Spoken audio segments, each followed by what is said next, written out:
fans, and welcome to Cricket South Africa's Level 1 umpiring course. Today is lecture number 6 out of 7. My name is Tom Mokorosi, and as usual, my batting partner for this evening will be Abdullah Steenkamp. I will be taking you through laws 32, 33, 34, 35, 36, and 37. And then Abdullah will complete the modes of dismissal laws, law 38, 39, and 40, after which he will take us through a match preparation presentation, so that after this course, you are not only equipped with the theory of the laws of cricket, but also the practical discipline to go out and start umpiring officially as a qualified umpire. For those of you who are joining us for the first time this evening, on display are the meeting protocols.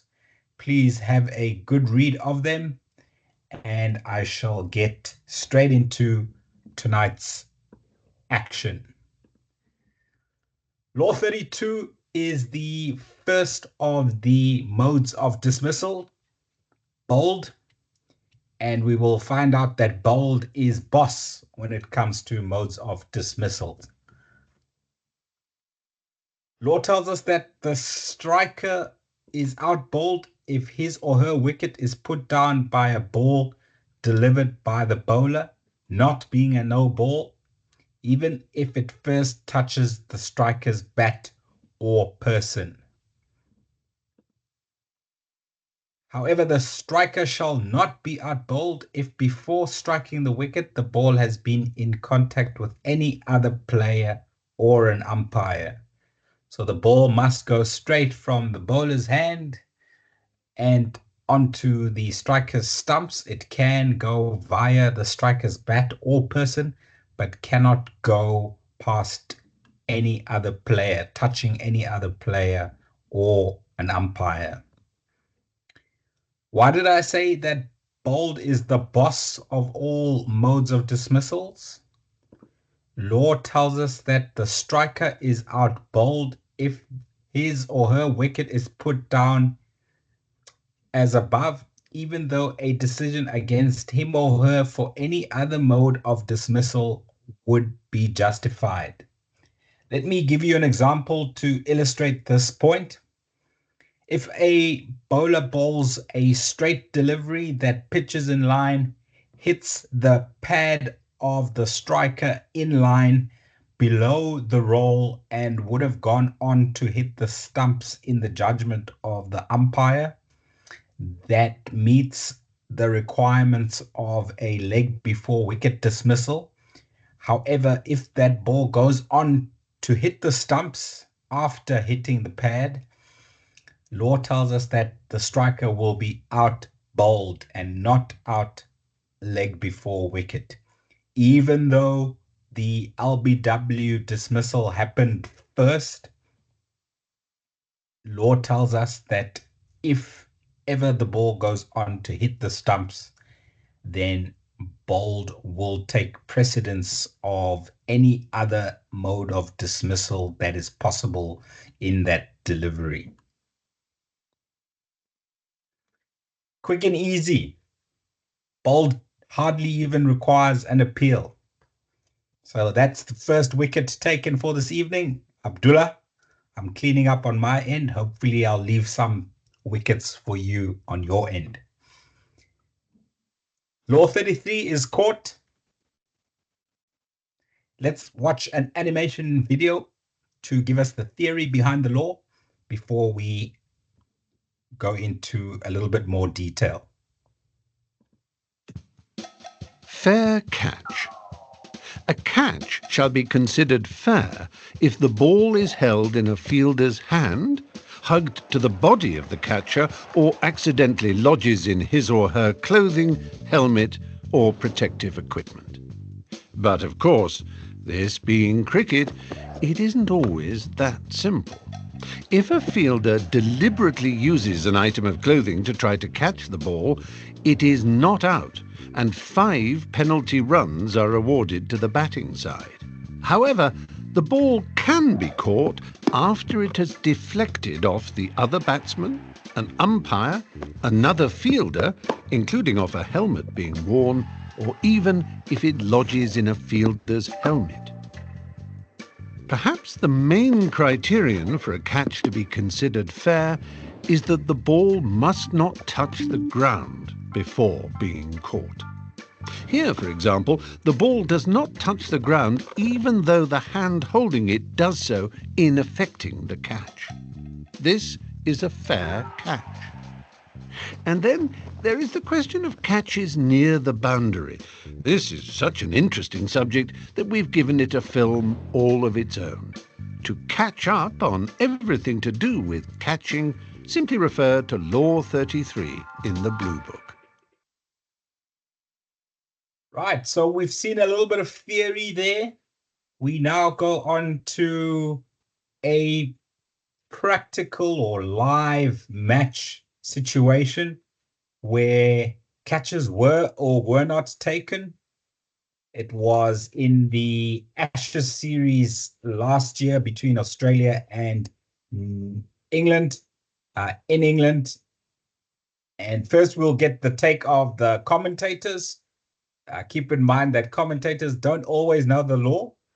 And then we will have the expert opinion of Murray Erasmus, who was the TV umpire for that particular match where Mitchell Starc's catch was ruled not out. It was controversial to a lot of people, but not controversial at all to those who know the court law. I want your opinion on that catch now, Ricky. You've had ages to digest it as you've meandered across the outfield. What do you reckon? And the last 10 minutes in the commentary box, we've been talking about it. I'm worried about the inconsistencies of all of this. I mean, I can sit back and argue that Steve Smith wasn't in control of his movements either in the first innings. His was deemed to have his fingers underneath the ball. Mitchell Starc took the catch, 3 or 4 feet from the ground. So at some stage his fingers were underneath the ball. I'm sure we'll get more. We'll talk about it forever. We'll get more clarification, I'm sure, overnight by the time we've spoken to the umpires. But, I mean, if you look at that, I know they're talking about the movement not being completed, but that's been held longer than any slips catch, any keeper's catch that's ever been taken in the history of the game. But they catch it and throw it up straight away, and sometimes you are still moving when you've done that. So I could argue that he's controlled that ball as long, if not longer, than most catches that are actually taken in the game. I suppose, and as I say to Strauss, I haven't been able to ask Murray Erasmus specifically about this, but if he's arguing that he's not in control of his movements, it's because he's using his the ball to steady himself a wee bit. Yeah, I think that's what he'll come back to.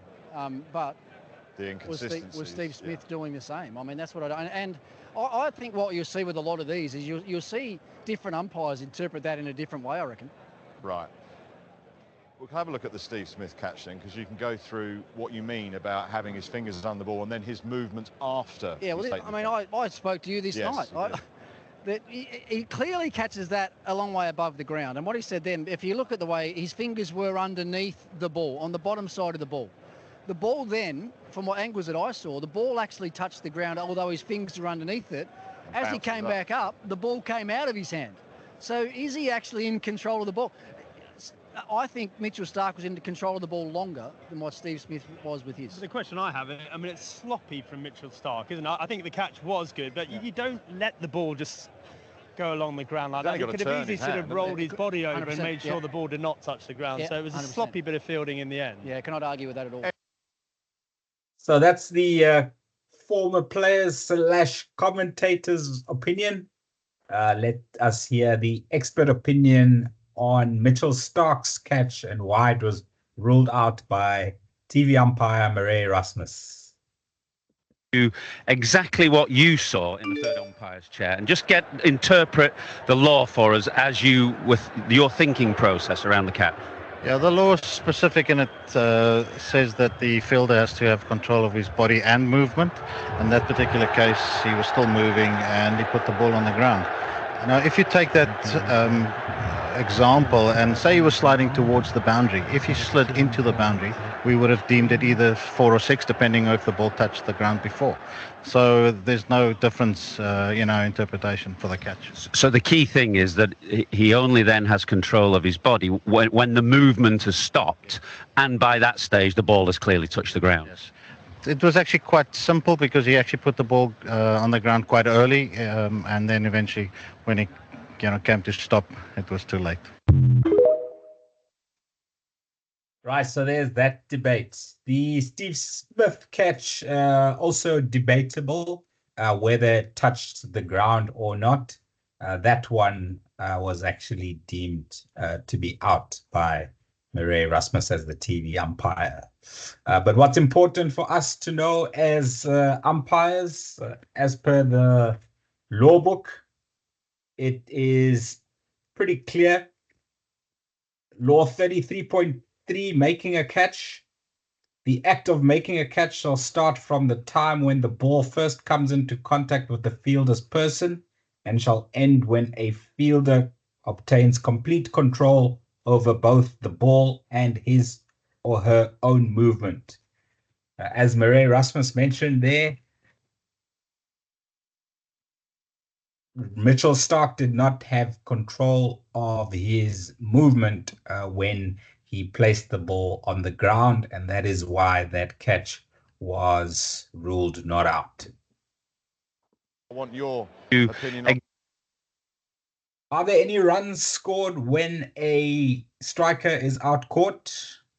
Law tells us that if the striker is dismissed caught, runs from that delivery completed by the batter before the completion of the catch shall not be scored, but any runs for penalties awarded to either side shall stand.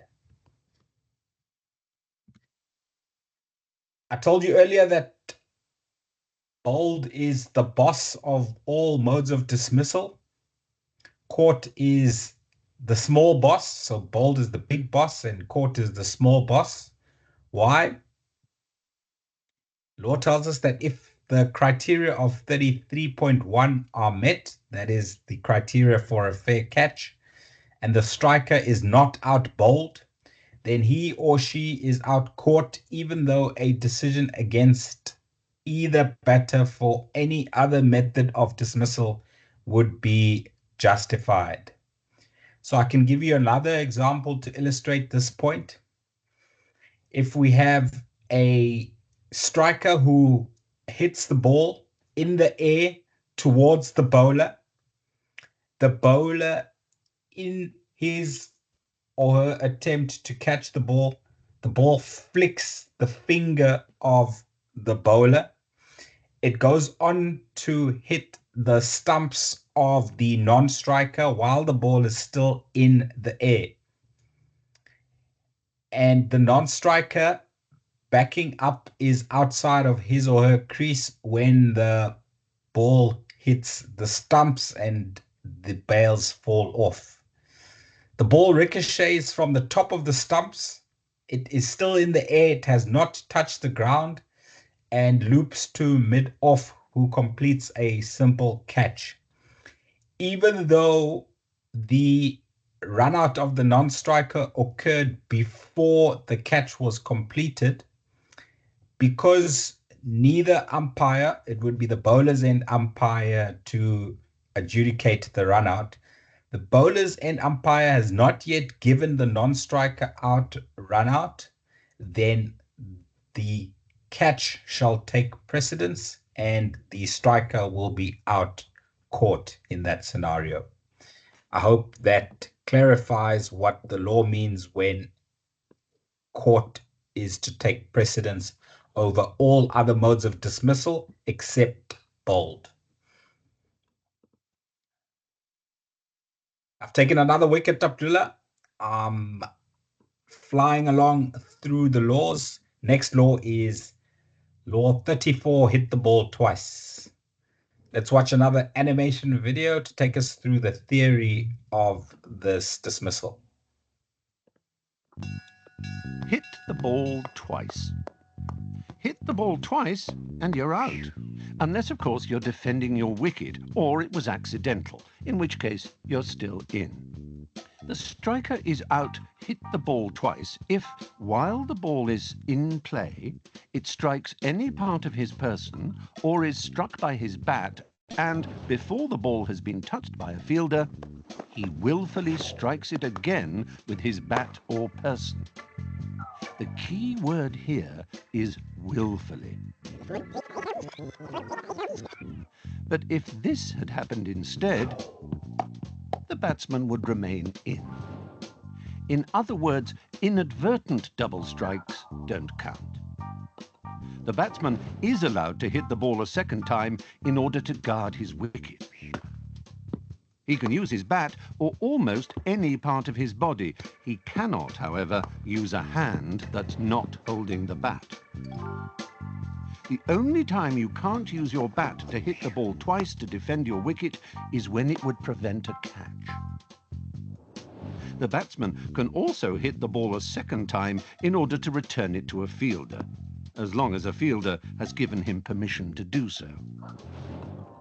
If you'd like to swat up on this a bit more, simply turn to Law 34 in the Blue Book, where you'll find all the nitty-gritty detail you need. Important to note here that the bowler does not get credit for a batter being dismissed. Hit the ball twice. Are there any runs permitted from a ball lawfully struck more than once?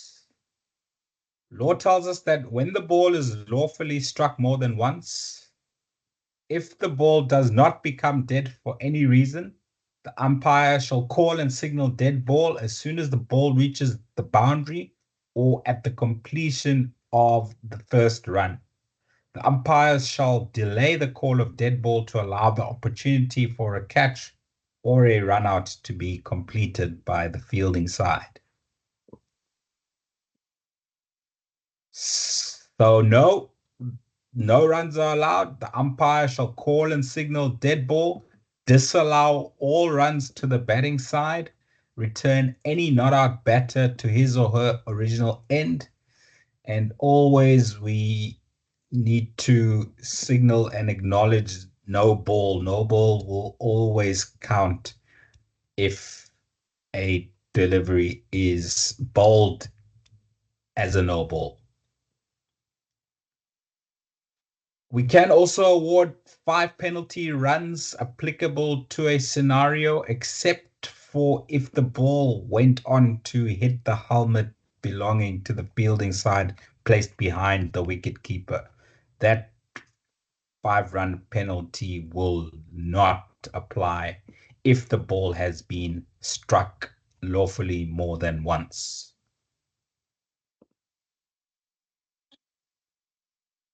Next law I'll be taking you through is hit wicket. And here we're going to have a quiz question for you to answer. So pay special attention to the theory so that you will be able to apply it to the scenario video at the end of the law. When is a striker out hit wicket? Law tells us that the striker is out hit wicket if, after the bowler has entered the delivery stride and while the ball is in play, his wicket is put down by either the striker's bat or person in any of the following circumstances.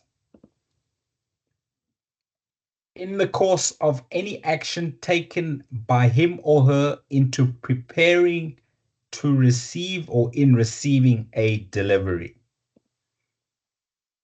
In setting off for the first run immediately after playing or playing at the ball.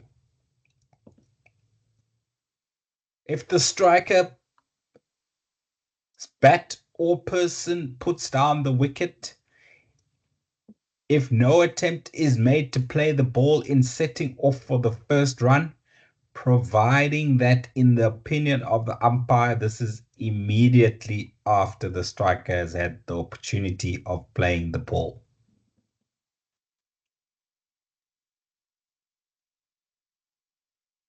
In lawfully making a second or further stroke for the purpose of guarding his or her wicket, if the striker puts the wicket down, then he or she will be out hit wicket. If the striker puts his or her wicket down in any of the ways described in the previous slide, but before the bowler has entered the delivery stride, either umpire shall call and signal dead ball. So there is a window period here for which an striker can be out hit wicket.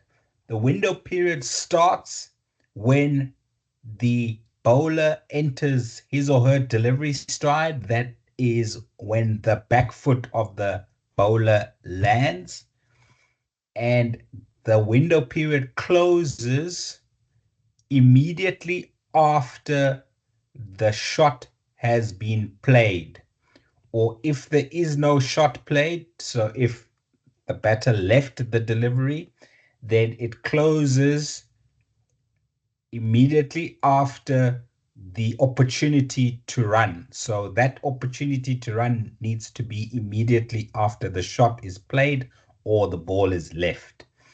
So anything that happens before that window period opens or after that window period closes will not be out. We shall call and signal dead ball.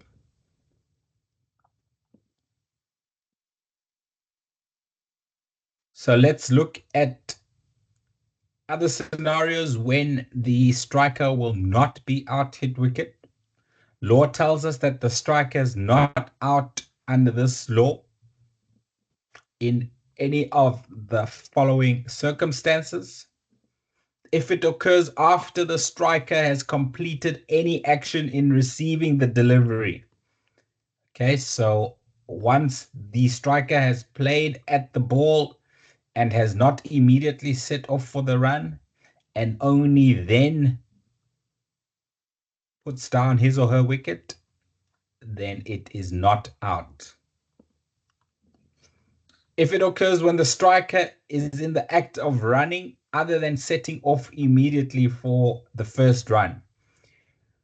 So for example, if a batter plays a ball into the covers and it goes straight to the cover fielder, and that striker calls wait, and then there is a misfield, and only when the ball is through the fielder and the striker recognizes the fact that it's past the fielder and there is a possibility of a single, then the striker calls yes, run, and on taking off he slips and breaks his stumps. The bells fall off. That is not setting off immediately for the first run, so that would be not out. If the breaking of the stumps occurs when the striker is trying to avoid being run out or being stumped, then it is not out hit wicket. If the breaking of the stumps or if the wicket is put down when the striker is trying to avoid a throw at any time, that would be not out hit wicket. If the wicket is put down, but the bowler, after entering his or her delivery stride, does not deliver the ball, then the striker will be not out hit wicket. Why? Because hit wicket is one of the modes of dismissals that is credited to a bowler. So the bowler needs to bowl the ball to be able to get the wicket of hit wicket and for the striker to be out hit wicket. If the bowler does not deliver the ball, then the striker will not be out hit wicket. And if the delivery is a no ball, the striker cannot be out hit wicket. Last week, Abdullah took us through the ways in which a striker can be out of a no ball. There are only 3 of them. and hit wicket is not one of those three. Right, so we have learned the theory. Now time to put that theory into practice. It is Bangladesh against Zimbabwe at Bulawayo Sports Club. The striker is Brendan Taylor. And you need to decide if Brendan Taylor is out hit wicket or not out hit wicket.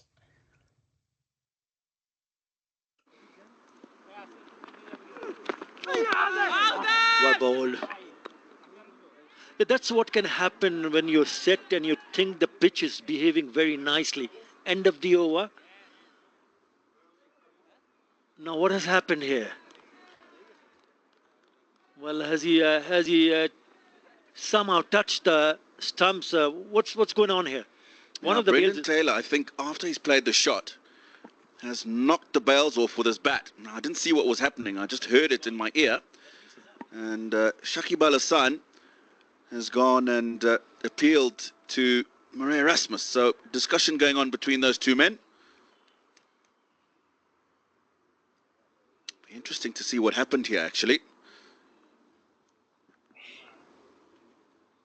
Well, he's just checking with the fielders.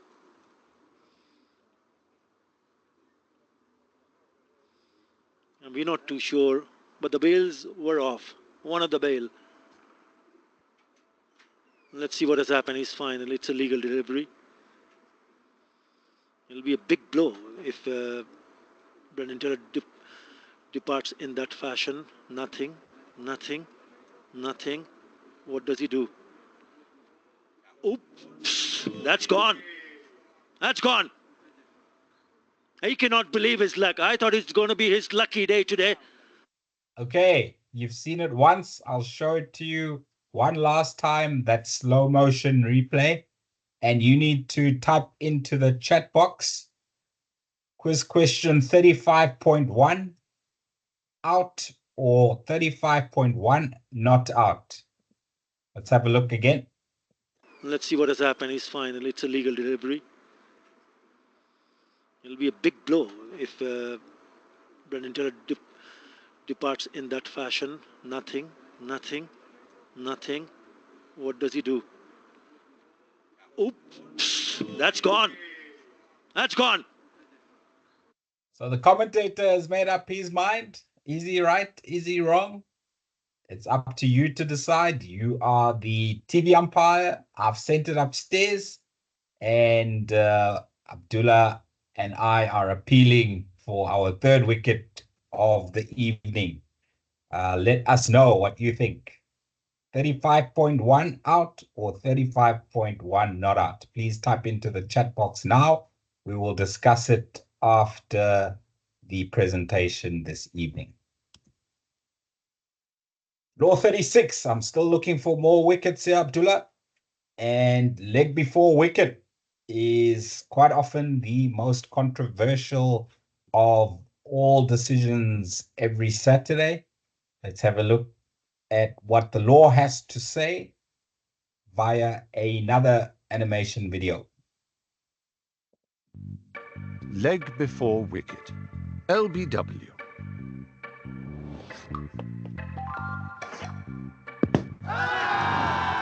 LBW is a little like the offside rule in football. Many people claim to know it, but how many people really do? Our handy checklist means that whether you find yourself umpiring an international test match or the kids on the beach, your reputation for fairness will remain intact. There are 5 basic criteria to consider. The batsman is out, leg before wicket, if 1. The bowler bowls a ball that isn't a no ball, unlike this poor fellow. 2. The ball, if it is not intercepted on the full, pitches in line between wicket and wicket or on the offside of the batsman's wicket. It cannot be out if the ball pitches outside the line of the leg stump. 3, the ball hits the batsman either full pitch or after pitching and before he hits it with his bat. 4. This is where it gets a bit more complicated.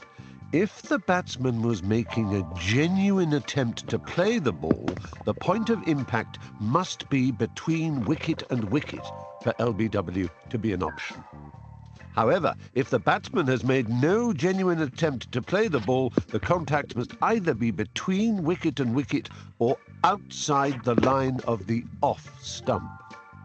5. This is the crucial part. But for the interception by the batsman, the ball would have gone on to hit the stumps and dislodge the bails. Any questions? Just refer to Law 36 in the Blue Book. So not that complicated, but it can be somewhat tricky to adjudicate on the field of play. Height is an issue. Who is in the best position to judge the height of a delivery? Hopefully, or maybe you could get help from the strikers and umpire. You can agree signals with your strikers and umpire as for him or her to show you if the ball he or she thinks is going over the stumps. You can get agreement on signals to show if the strikers and umpire heard an inside edge before the ball hit the pad. You are not alone on the field of play. Yes, it is your decision and your decision alone to make, but any bit of help that you can get from your partner, agree on the signals that can help you make the best decision possible on the day. Body language is also very important when giving leg before wicket decisions out or not out. You need to take the same amount of time to make the decision each time. Take 2 to 3 seconds to make your decision, even if it's dead plumb in front. You might only hear that inside edge a little bit later than what you've seen the delivery.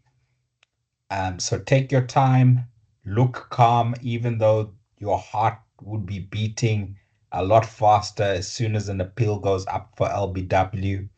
Always give out with the same finger, always take the same amount of time to give out, or always give the same amount of time to shake your head and say not out. Please do not nod your head and give out, because that almost seems like you're trying to convince yourself that it is out. If you feel that it's out, simply put your finger up above your head to give the batter out. Make sure you look the striker in his or her eyes when you are giving out leg before wicket. Do not bow your head down when you're giving a striker out. That, again, is a sign of maybe not being sure of your decision. The best umpires in the world tend to give less LBWs out. I'm not saying you should go out there and not give out LBWs, but you will see that the trigger happy umpires are not the ones who make it to the highest level.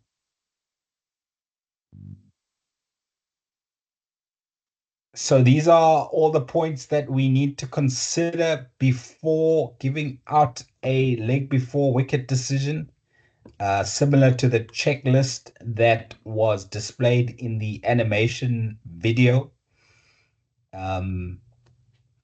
Not difficult to understand, not difficult to interpret. Just all of these things need to be processed in a matter of seconds before you make your decision. Sometimes fielders or bowlers will try and convince you that a striker is not playing a shot when the bat seems to be hidden behind the pad. Note that quite often the top quarter of the bat and the handle are sticking out and in view of the umpire, the ball could easily bounce a little bit higher and still hit that part of the bat which is exposed. So don't be persuaded into believing that a striker is not playing a shot if some of his bat is behind the pad. Right, so now we're going to have a few visuals to decide whether or not we can consider the delivery as an LBW candidate or not. So this picture is of and all of these pictures will be of a right-handed batter. And there we can see the line of the delivery in terms of where it pitches. This ball is probably delivered by a left arm over the wicket bowler or a right arm around the wicket bowler. And it has pitched outside the leg stump of the right-handed batter. So law tells us that we should not give this batter out in this scenario because it's pitched outside of his leg stump. So please, if you see this on a Saturday, do not give the batter out. Next scenario, pitching in line, impact in line, below the knee roll, even though he has got a decent stride forward, I think that is going on to hit the stumps. Even though the shot is played, that is irrelevant. The impact is in line. So yes, this is a candidate to be given out LBW. You just need to decide if it were not for the impact with the pad, would the ball have gone on to hit the stumps? For me, it looks like it would have. So I would give this out LBW. Next, delivery has pitched outside off and impact is outside off. And here is an example of some of the bat is behind the pad, but a lot of the bat is visible next to the pad. So is this striker playing a shot or not? I would say yes, the striker is playing a shot. Impact is outside the line of off stump, so it should not be given out LBW. We don't even need to worry about where from here the ball was going onto. Now, this is an interesting one because clearly the striker is not playing a shot. The ball is pitched outside off. The ball has made contact with the pad outside off. But because no shot is being offered, we can consider this striker in this delivery as an LBW candidate. However, remember, we need to decide if it were not for the impact with the person of the striker, would the ball have gone on to hit the stumps? In this scenario, I think the angle is not enough from where it is pitched to where it's going. I feel that this is still going to miss the off stump. So I would give it not out. But because he didn't play a shot, it would have been a candidate. So I just needed to consider whether or not this ball was going on to hit the stumps.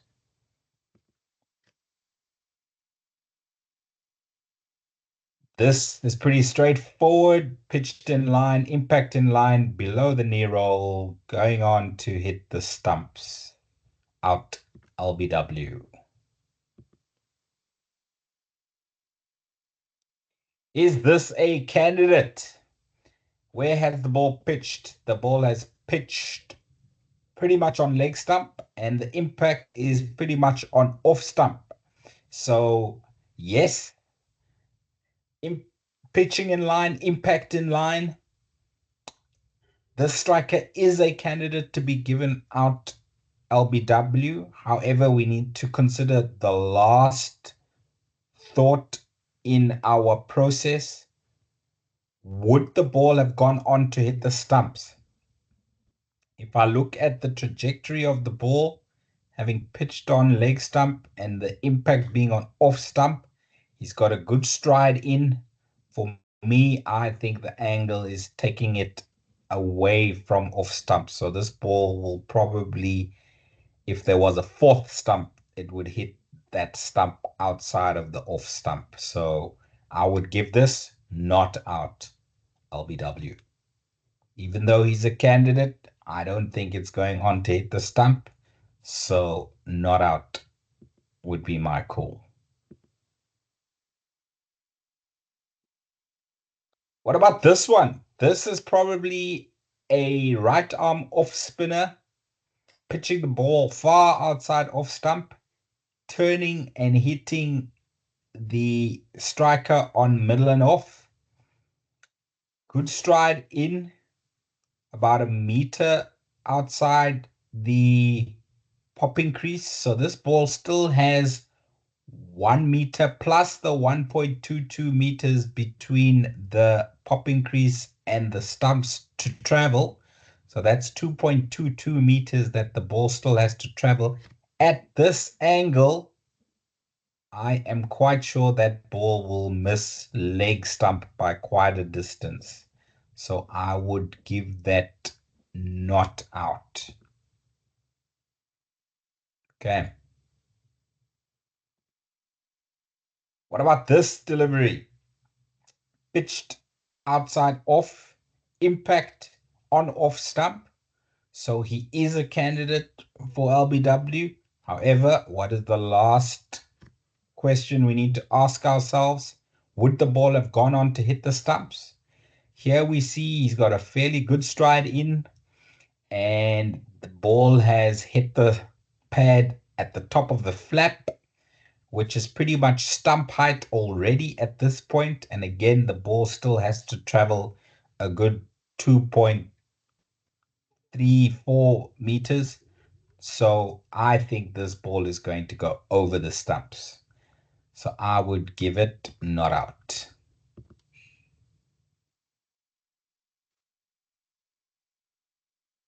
Last law that I will be presenting this evening before I hand over to Abdullah is Law 37, Obstructing the Field. Once again, we've got an animation video to take us through the crux of the law, and then we will have a quiz question video to take you through. Obstructing the field. A batsman is out obstructing the field if he or she willfully attempts to obstruct or distract the fielding side by word or action. Like this, for example. Thank you, Tommy. In particular, it is considered to be obstruction if, while the ball is in play and after the striker has played the ball, either batsman willfully strikes the ball with a hand not holding the bat or any other part of his or her person, or with the bat. The exception to this is when the batsman is attempting to defend his or her wicket. The batsman may do this with the bat or any part of his or her person, except with a hand not holding the bat. If the batsman uses such a hand, he or she will be out obstructing the field. The handled the ball law no longer exists, with such incidents now covered by obstructing the field instead. The obstruction has to be willful. Accidental obstruction, or obstruction caused by trying to avoid injury, does not count, and the decision on that is down to the umpire. It's worth noting that if a catch is obstructed, it is the striker who is out, even if it was the non-striker who caused the obstruction. Mind you, it's not always an easy decision. Here, the batsman deliberately crosses out of the legal running area in order to attempt to obstruct a throw. There is no other reason why the batsman should be running across the pitch. What looked an accident was, in fact, an illegal incident. To avoid any possible confusion, read Law 37 in black and white in the Blue Book. Right, so let's test your application of that particular law in a scenario that happened a few years ago. T20 match between South Africa and England. In England, Chris Morris was the bowler and Jason Roy was the striker. 37.1 out or 37.1 not out. Please, after watching the scenario, type into the chat box, hit send, and we will discuss at the end of the presentation.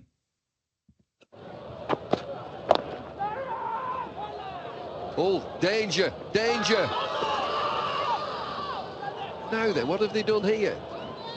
Dead ball, called dead ball. They're fired up, South Africa. Now he's called dead ball to sort out the issue.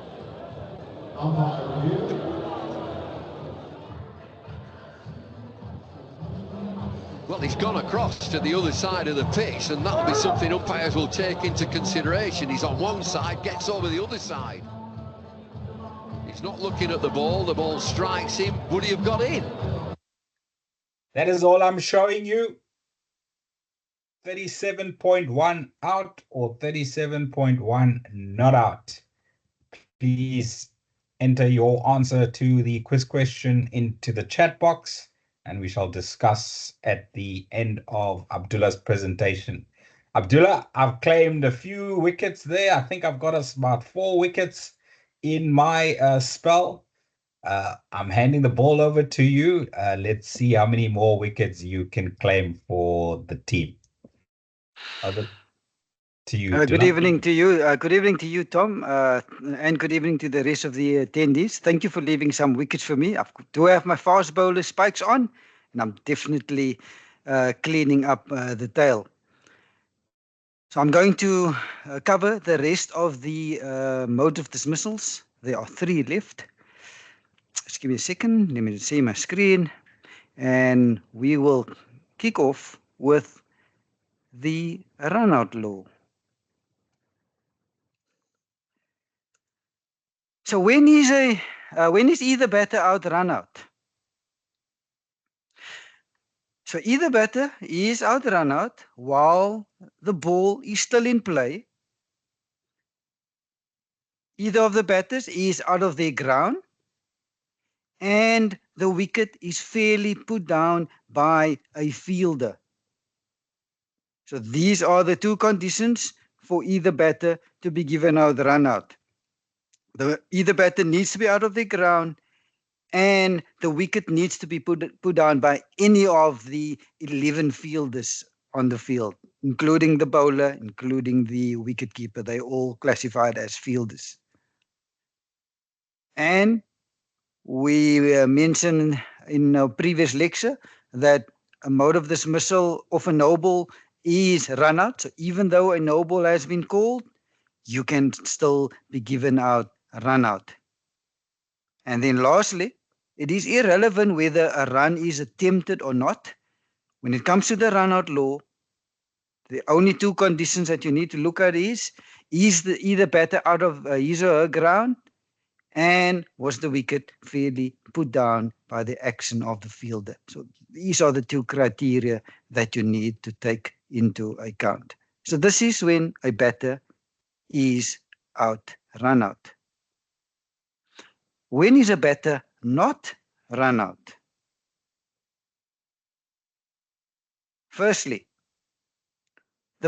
either batter has made good their ground, and then to avoid injury, they left the ground and then the wicket is put down.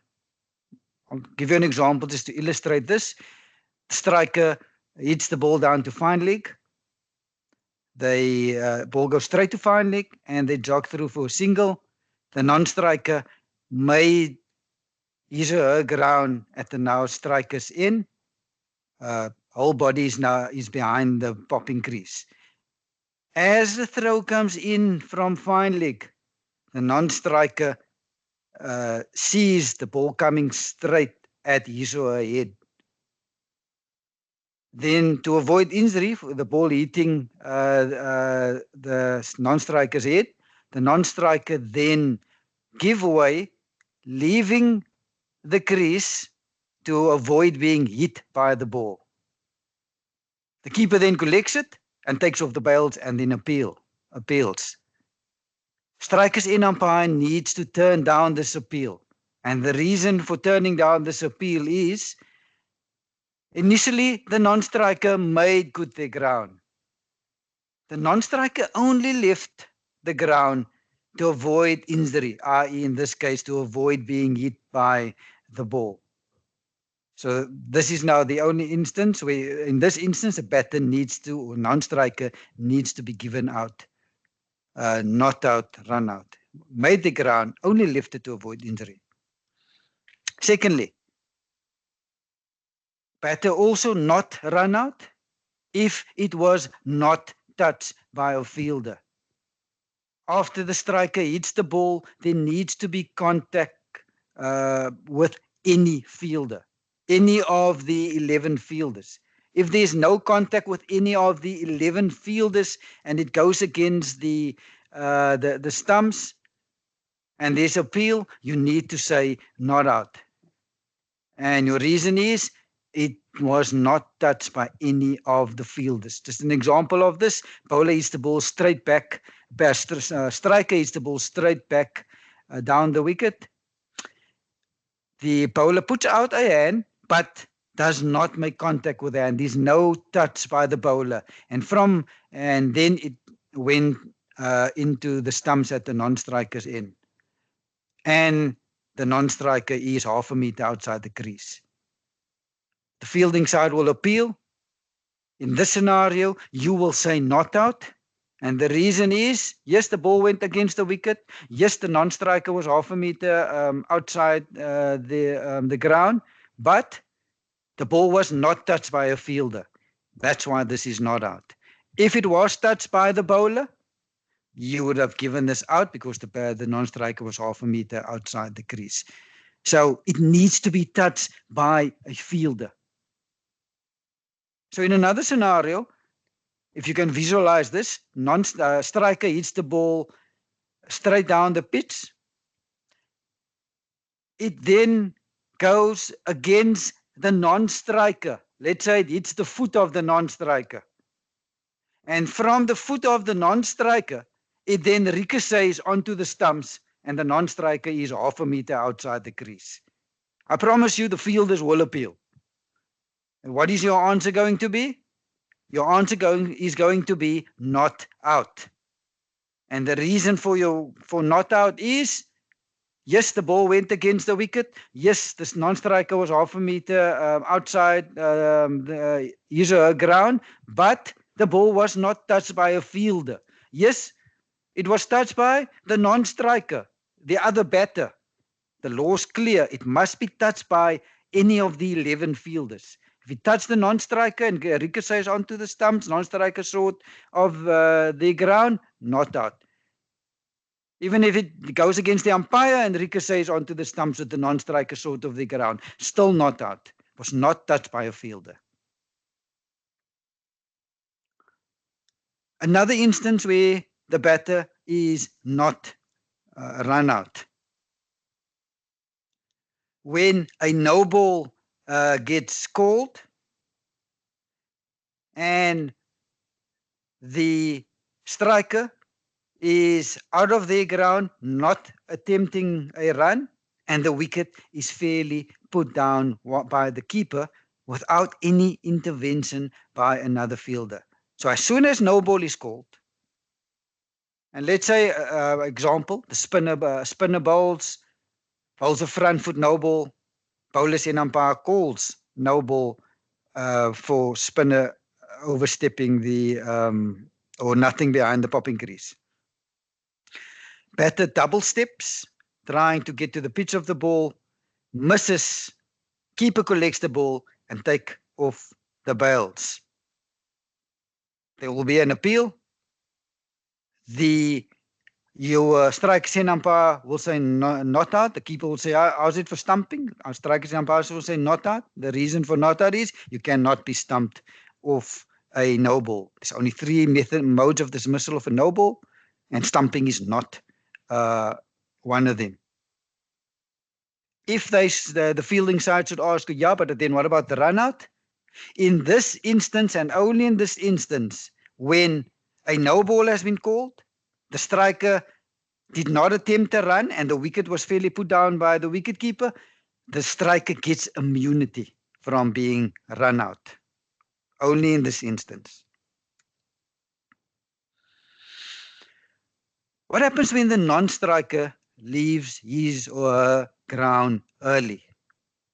Can the bowler run out the non-striker? If yes, when can the bowler run out the non-striker? Let's see what the law tells us. The law tells us that there is a window period for the bowler to run out the non-striker. And I'll tell you now when that window period opens and when that window period closes. So it's only in that window period from when it opens up until it closes when the bowler can run out the non-striker. If the bowler does it before the window opens, not out. If the bowler runs out the non-striker after the window has closed, also not out. So what is this window period that allows the bowler to run out the non-striker?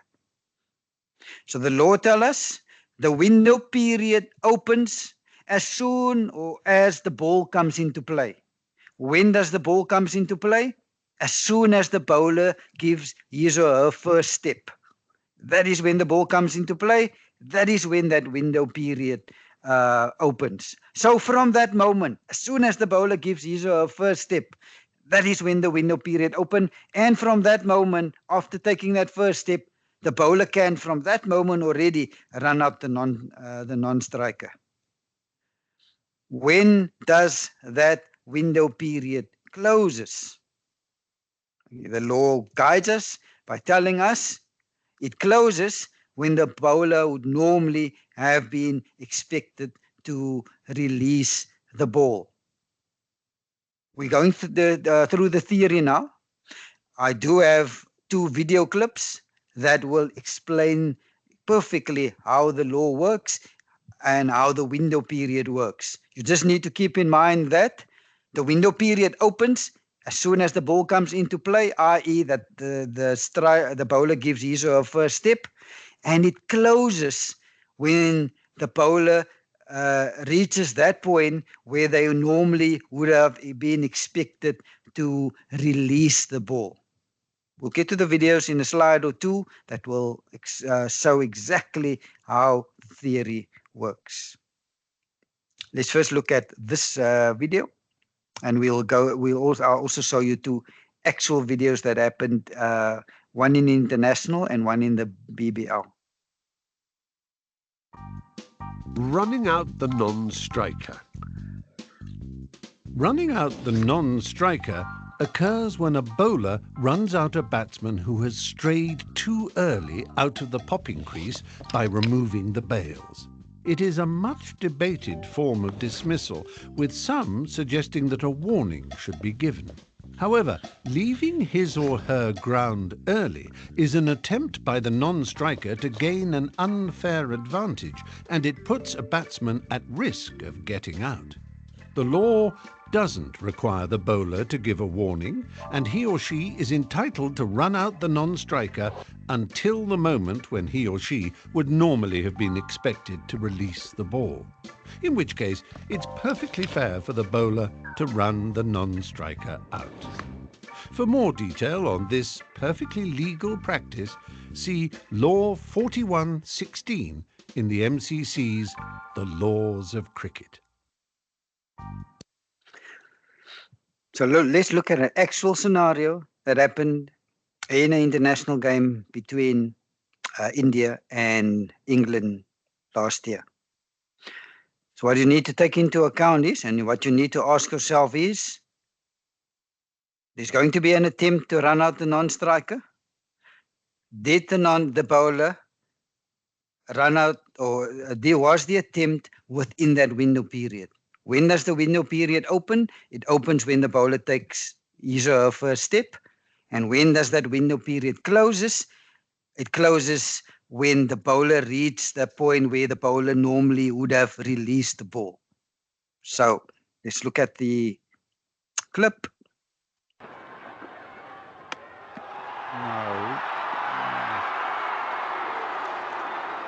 I'm not so sure. I know it's in the laws of the game.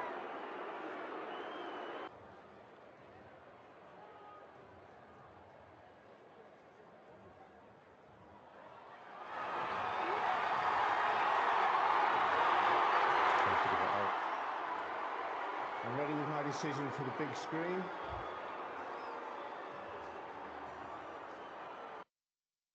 So this is the correct method of running out the non-striker. So all you need to ask yourself is, did this happen in the window period? The window period opens when the bowler takes his or her first step, and it closes when the bowler would have normally reached his or her release point. So yes, the bowler took a first step, so the window period opened. Did the bowler reach her release point? If we look at this, and I take the video a few frames back, you'll see she did not reach her release point.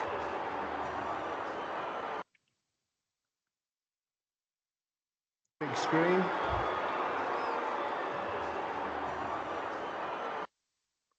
Okay, there is a technical glitch, but she didn't reach her release point. That is why this run out was valid. It was sent up to the TV umpire, and the TV umpire correctly gave the non-striker run out. The next video, again, I want you to apply the law. Look at, did the run out happen in the window period? Look at, you know when the window period opens, you know when it closes. And let's have a look at Adam Zampa in a BBL match. Third umpire director, got a review for run out. We want to check whether the bowler's arm has gone past the vertical. That's satisfied the law for run out at the bowler's end. Yep, this is critical because that's actually correct. Yep. So once the back foot is where most people roll it through, roll it through, roll it through, roll it through, and roll it through further. Now his arm's gone past the vertical, therefore not out. Repeat. Decision for the big screen will be not out. Tell you what, that's Sean Craig in the hot seat, and that's a very interesting decision. The right call from the umpire. Yep.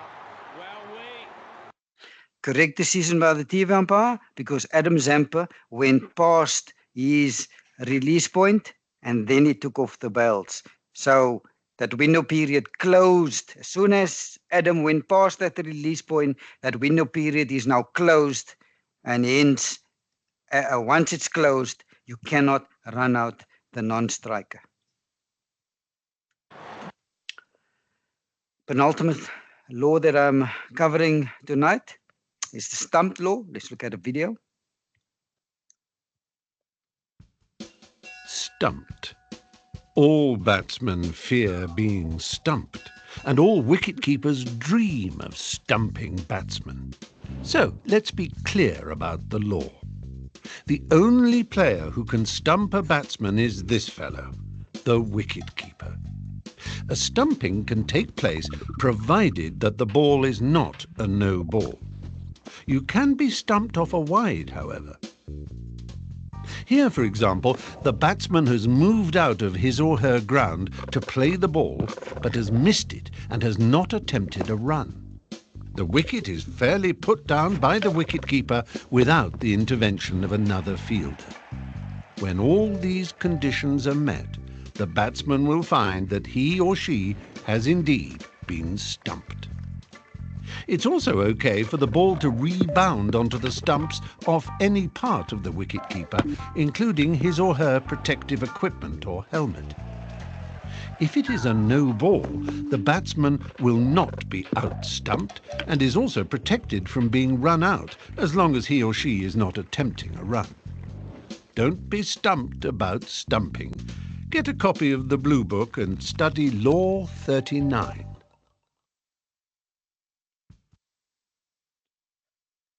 Last law that I am covering before I will cover the match preparation slides, and then after that I'll hand back to Tom and we will open the Q&A session. So when it comes to the timeout law, so when is a batter timed out? Law guides us by telling us at the fall of a wicket or the retirement of a batter, it's important that the incoming batter needs to be ready to receive the ball, or the other batter needs to be ready to receive the ball within 3 minutes of the dismissal or the retirement. So according to law wants the new batter to be there within 3 minutes. Yes, I do know there are many playing conditions across the world that's got slightly different timings, but we've been saying it in every single lecture.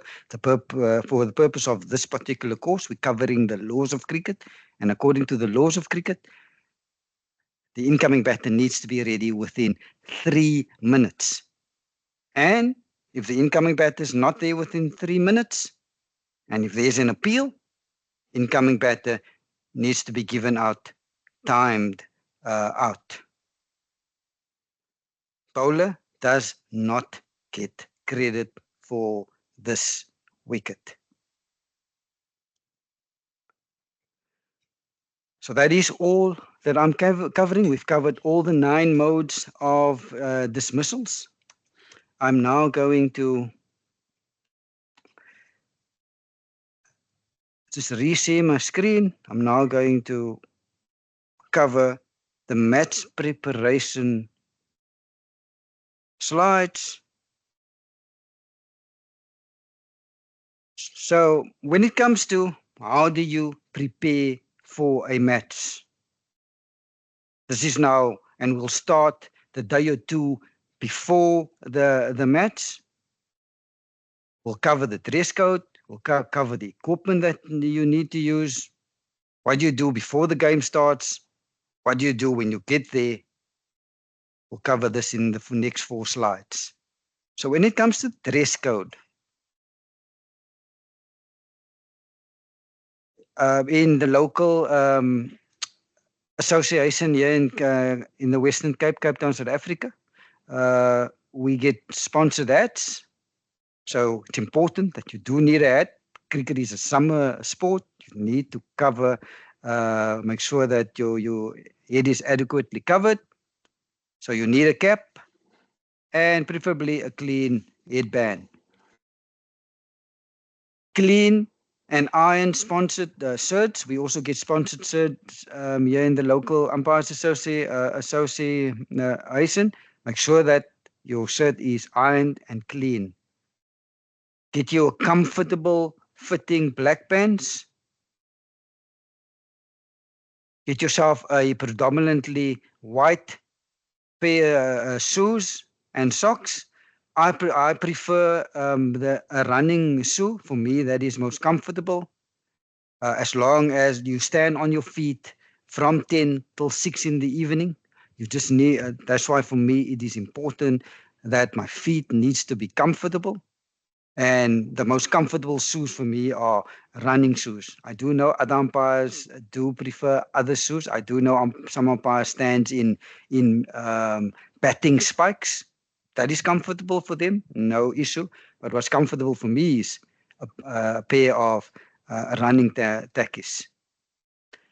And get yourself a modest watch that shows the digital time with the seconds, a belt, and also a pair of good sunglasses.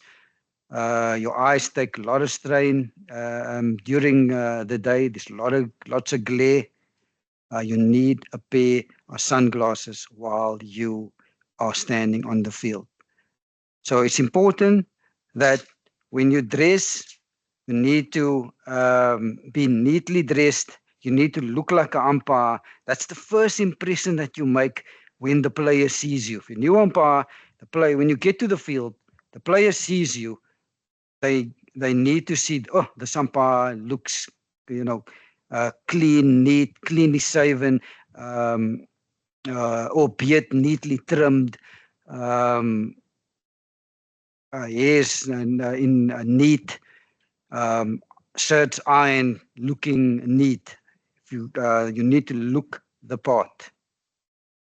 Don't have to buy expensive clothes or expensive tackies or glasses, but as long as you look neat. Now, this is the dress code. When it comes to on-field equipment, there are certain must-haves. Clicker is a must-have. Bowling card, a pen. I actually take 2 pens on the field with me, just in case the one pen stops working. Then I do have another in my other pocket. Bowler's marker. I keep a spare bail in my pocket just to save a bit of time, just in case one of the bails break. No need to then run off the field or to get another bail. I just go into my pocket and I'll put on the spare bail. And I'll keep a scissor in my pocket as well. You'll often find a batter coming to you asking you to cut something off his or a bat or glove, or a piece of string comes loose off the ball. The fielders will ask you to cut it. So a scissor is a must-have. Optional extras, spiky, ball gauge, sweets. Those are optional extras that you can take onto the field with you. Equipment that you need to have in your bag. I love to have a spare standing shirt. You often find at certain grounds, weather being 40 degrees, 45 degrees Celsius, I often change my sweater during lunchtime or maybe at tea time. Important duty of umpires is to make sure that the creases are correctly marked, the inner circle is correctly marked. I have a 5-meter and a 30-meter tape in my bag. 5-meter tape I use to measure the creases. The 30-meter tape I use to measure the pitch and the inner circle.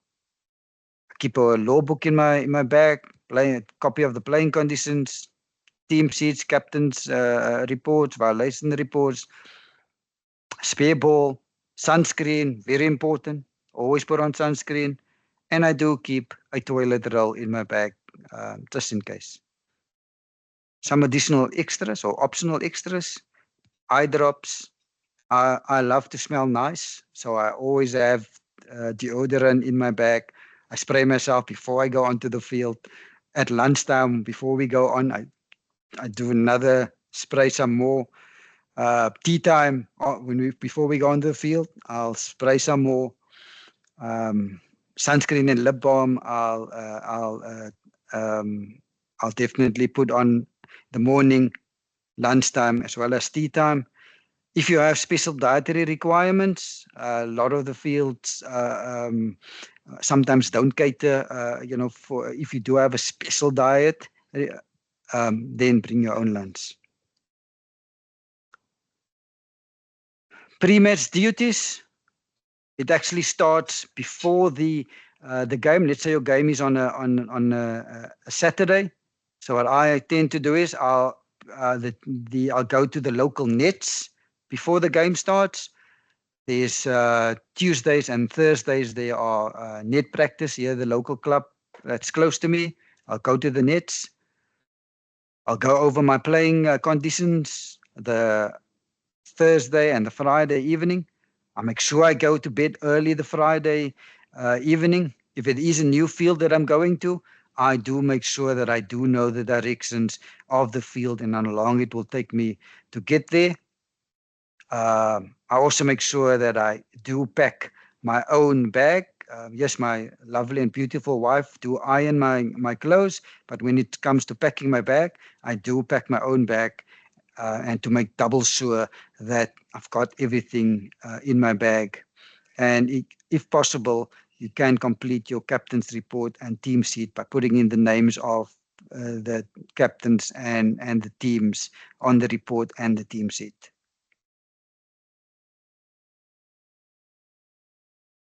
Again, in terms of pre-match duties, so this is now before the game starts. Let's say our game starts on Saturday. The pre-match duties before we've discovered. So this is now on the day, and when we get at the field,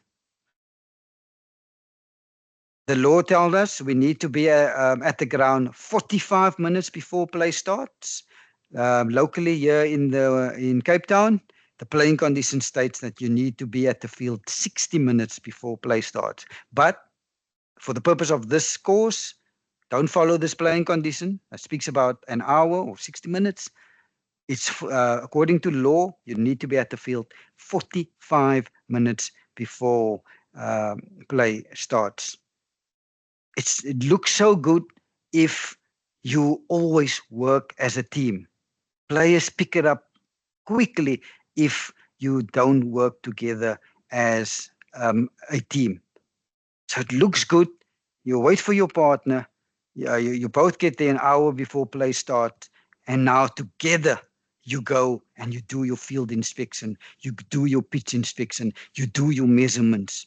It looks so good if the two of you do it together. Make sure that you get those completed team sheets before the toss.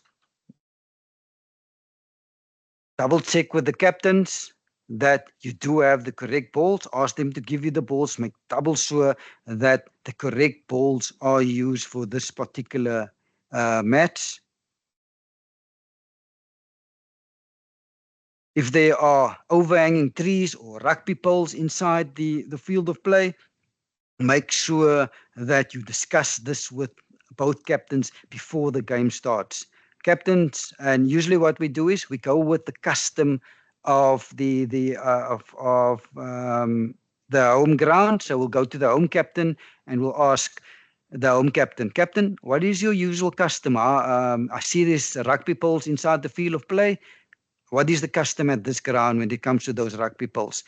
Captain will tell you the custom here is if it hits the poles, it's 4 runs. So you before the game starts, you discuss it and you get clarity. Yes, 4.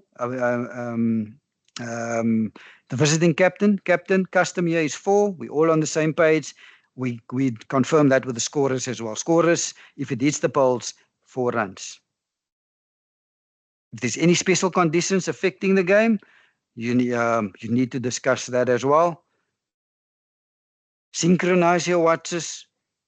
The 2 umpires, make sure you've got the same time and go to the scorers, giving them your time as well. Synchronize your watches with the 2 umpires and the scorers. I mentioned earlier the importance of together checking if the wickets are properly pitched, measure your creases, your pitch length. If it's 50 or 20 over cricket, where we do have a circle, make sure that the circle is correctly marked. If there are side screens, check that they're in line. Check that you do have spare stumps. If there are rollers available, how many rollers? Are there sawdust? Do we have covers? Where are those covers? If it should rain, discuss it with both sides that who's going to get the covers on. Usually it's best practice that you ask the batting team the best is to get both teams to do it so that it doesn't look like just one team is pulling covers and then other teams not. Discuss it before the toss, saying, captains, I see there's rain around. We do have covers. I see the covers is behind the side screen on the south end. What I want us to do, if the rain comes, I want both sides to go and get the covers to make sure that we get the covers on the match pitch and the square. Important that when you do have the toss and you do have your pre-toss discussion, both umpires need to speak, decide before the time which points you're going to cover. Let's say there are 6 points that you want to cover. You can say, I'll cover these 3 points, and your colleague will cover the other 3 points. Please don't speak to players or captains, coaches, spectators about the pitch, how it might play, who should bat first, who should bowl first. Don't. You're the umpires, you're neutral. They need to make up their own minds. You stay neutral and don't comment on the pitch or the conditions or who should bat or who should bowl. And when you're on the field, make your decisions without fear or favor, and always importantly, enjoy yourself on the field. Tom, that is all pre-match duties that I'm covering. I'm handing now back to you to facilitate the Q&A session. Thank you so much. Thank you very much, Abdullah.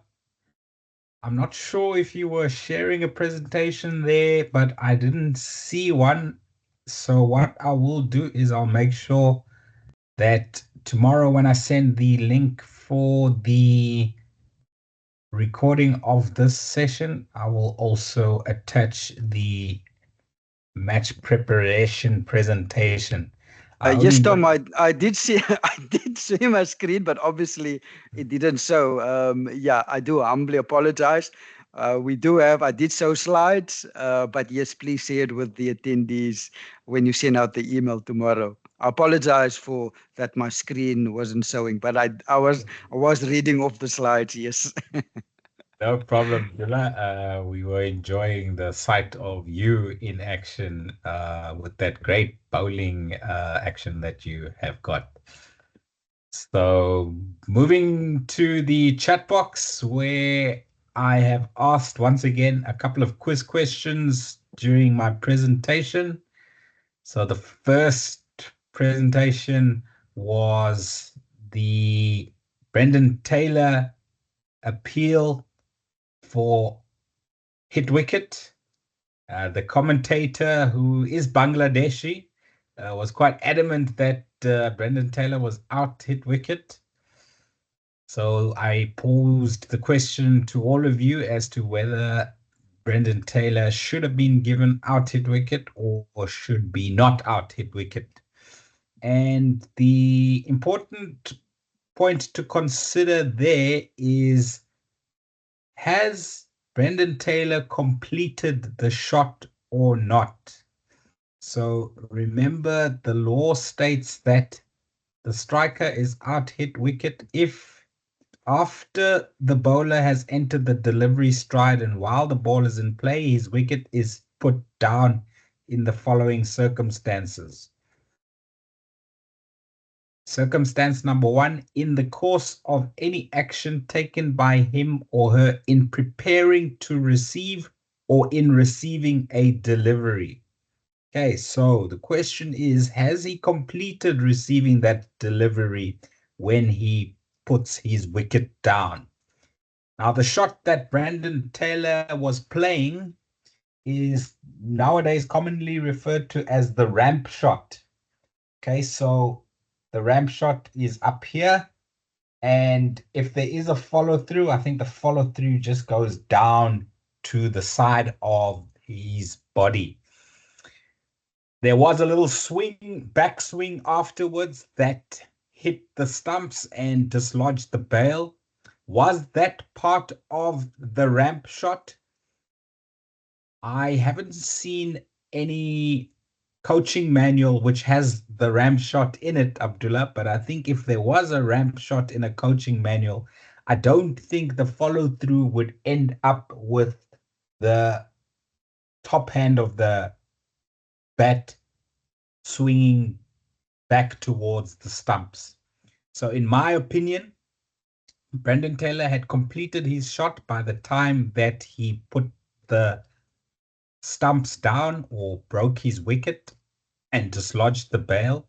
So the correct decision for that particular scenario, quiz question 35.1, should be not out. Those of you who have seen that scenario before will know that the TV umpire on the day gave it out. And at the end of the day's play, as normal, the playing control team had a debrief of the match, and the match referee asked the TV umpire why he gave the decision out. And the TV umpire said that at the time he considered that backswing to be part of the shot. But having seen it over and over again after giving the decision, the TV umpire admitted to making a mistake. And if he were to give that decision again, he would make the decision not out. So from all angles and all opinions that count, that decision should be not out, hit wicket for Brandon Taylor. Fitzroy, I see you've got your hand up. We will come to all the hands that are up in the meeting room after we've gone through the questions and comments in the chat box. So I'm now scrolling down further to quiz question 37.1, which was the appeal for obstructing the field by Jason Roy. So in the animation video that described the law of obstructing the field, they actually showed us an example of a batter changing his line to be in the way of the throw. And if that throw hits the batter, then that batter will be given out obstructing the field.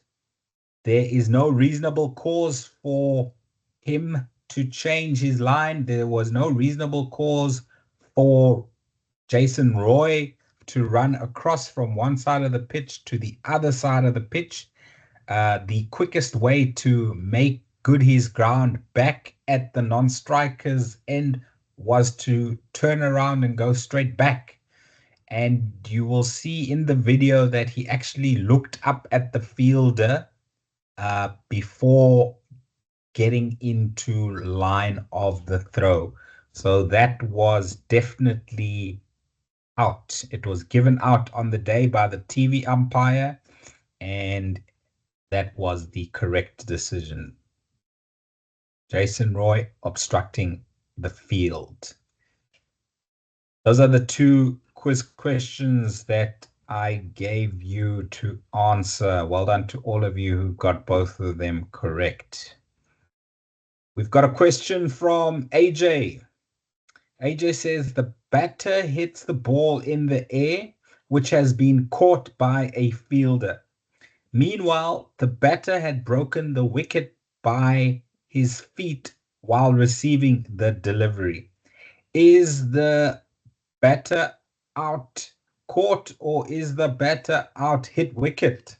Abdullah, what does the law say, please?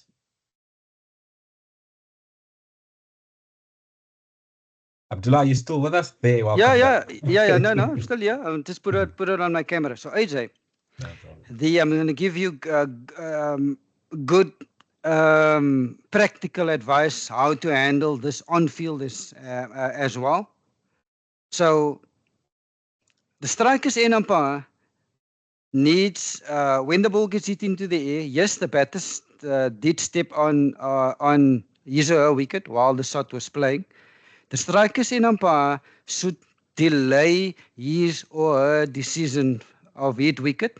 The striker's end umpire should first look at whether the catch gets taken or not.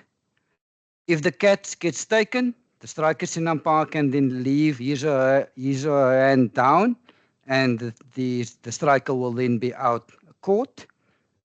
If the catch gets dropped, the striker's end umpire can then make the decision and lift his or her finger, giving the striker out hit wicket. So that is the correct on-field technique, how to handle a situation when the ball, when yes, the striker did tramp on his or her wicket while playing at the ball, but the ball went into the air. Strikers end should delay the decision, the hit wicket decision. Wait for the catch. If the catch is completed, batters out caught. If the catch is dropped, now the strikers in umpire can then make the decision for hit wicket. If the strikers in umpire, so that's the perfect, that is how you should deal with it, the scenario. But from another angle, if the strikers in umpire was quick and lifted his or her finger quickly to give the striker out hit wicket, because this incident we covered the hit wicket. It meets the hit wicket requirement. So while playing at the shot, strikers then tramped on his or her wicket. So if the strikers in umpire lifts his or her finger quickly to give the striker out hit wicket while the ball is still in the air, in this instance, the hit wicket dismissal will be affected, because as soon as the striker's in umpire lifts his or her finger, the batter is then dismissed, and we've covered in the dead ball law, as soon as a batter is dismissed, the ball automatically becomes dead. So in your scenario, if the striker's in umpire quickly lifted his or her finger to give the batter out hit wicket, as soon as that finger is lifted, even though the ball was still in the air, that ball automatically becomes dead. But the good umpiring technique is, strikers in, please keep your hand down. Wait for the catch to be completed. If the catch is completed, no need to lift your finger, strikers out caught. If the catch gets dropped, now you can come in as strikers in and give the striker out hit wicket. Over, Tom. Thanks, Jula.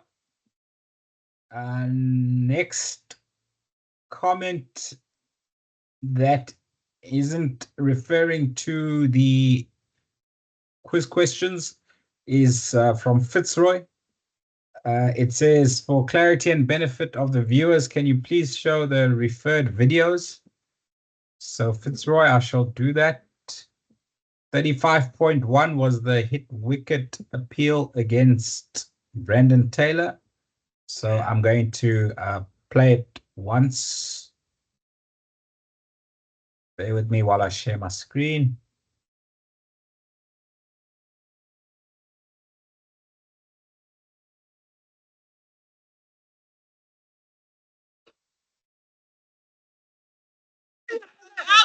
Well ball. That's what can happen when you're set and you think the pitch is behaving very nicely. End of the over, departs in that fashion. Nothing, nothing, nothing. What does he do? Oops, that's gone. That's gone. Okay, so there we have that swing of the bat. That is not part of the shot, was not part of Brandon Taylor receiving that delivery. And that is why the decision is not out hit wicket. Then I'm going to move forward to the next quiz question. And I'll share my screen as soon as I get to it. And this one was the run out or obstructing the field of Jason Roy.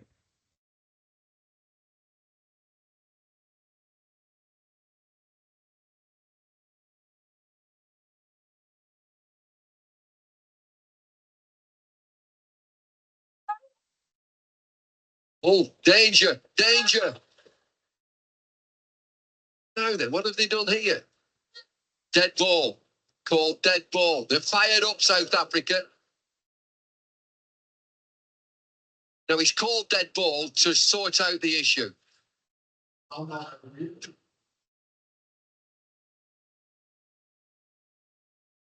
Well, he's gone across to the other side of the pitch, and that'll be something umpires will take into consideration. He's on one side, gets over the other side. He's not looking at the ball strikes him, but it... So there it was quite clear, Jason Roy, no probable cause for going across the pitch. He also had a look at the fielder before turning back towards the stumps to ensure that he was in the way of the throw, and he was rightly given out, obstructing the field. Fitzroy, I hope that those visuals help you understand the scenarios and the decisions better.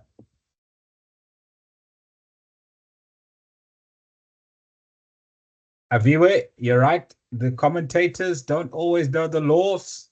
They sometimes confuse you more than teach you the laws of cricket. Stick with us and you will know the correct decisions for all of these scenarios. We have gone through all the questions and comments in the chat box. I'm now going into the meeting room and I see Abhishek Singh. Hand up, please unmute your microphone. The floor is yours. Tom, I think you need to deactivate. Correct. I need to activate their mics first. Just a sec.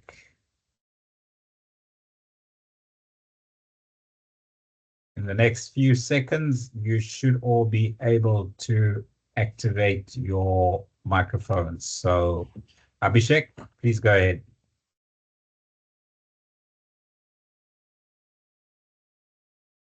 My question is that if a ball rebounds from a closing field wearing the protective equipment, so, and he is out of the ground, so whether it is considered as a run-out or of a protective equipment of a closing field other than wicket keeper. Abdullah, if the ball ricochets off the protective equipment of a fielder and hits the stumps with the batter out of his or her ground, would that be out, run out? It is the protective equipment of a fielder, not necessarily a wicket keeper. Yes, Tom. It gets seen as part of the person of the fielder. So yes, if it ricochets off the short legs helmet onto the stumps with the non-striker outside his or her ground, yes, non-striker to be given out, run out. Also, Tom, if it ricochets off the short leg fielder, his helmet goes into the air and the catch gets taken, also a fair dismissal for court. So yes, you can be given out if it ricochets off the protective equipment of a fielder, i.e. run out or even fair catch. Over. I hope that answered your question, Abhishek. You weren't very clear. I got bits and pieces of your question. No, it was absolutely based on your. I got the point from October. Thank you. Thank you. Next hand up is Umesh Kadam. Umesh, please unmute your microphone. The floor is yours. Yeah, quick question regarding hit wicket. Say, for example, a batsman hits a flat 4 or 6. Ball crosses the boundary, and by the time he loses his balance and hits the wicket, should it be a boundary not out or hit wicket out and no runs? Good question, Umesh. Abdullah, you want to take that one? Yes, Tom. So you need to ask yourself whether the batter is still in the process of playing the shot, and if the batter is still in that process and tramps on his or her wicket, batter should be given out hit wicket. Okay. The only reason is because if the ball has crossed the boundary, it gets dead ball. It should be. And then he falls or he hits the wicket. So that's where the confusion is. The ball has crossed the boundary and then he loses his balance and falls on the wicket. I mean, if I try to visualize this, it's hard to believe that it's still part of the shot. It went over the boundary, and the batter still, uh, you know, off balance and still part of the shot. Usually takes quite a few seconds to get to the boundary. But to answer your question, but I feel batter should be given a hit wicket. I don't know, Tom. Are you saying the ball is dead? Yeah, Abdullah, I'm with you in that I think the shot would be complete by the time completed the time the ball gets to the ball gets to the boundary. And in fact, law speaks about in receiving the delivery. So the delivery is now in the stands. So I think the shot is complete. 6 runs or 4 runs and not out, hit wicket.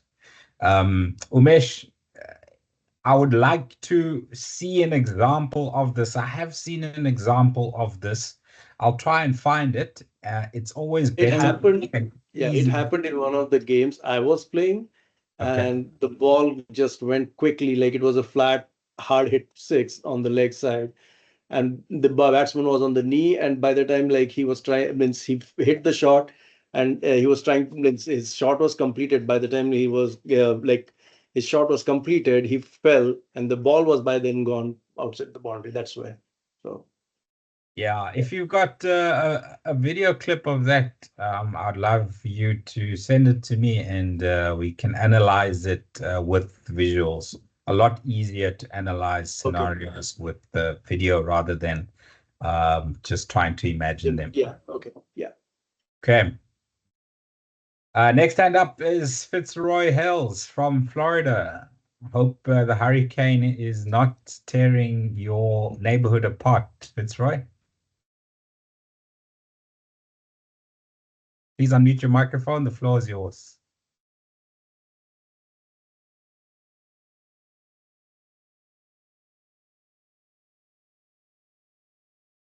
Fitzroy, are you still with us?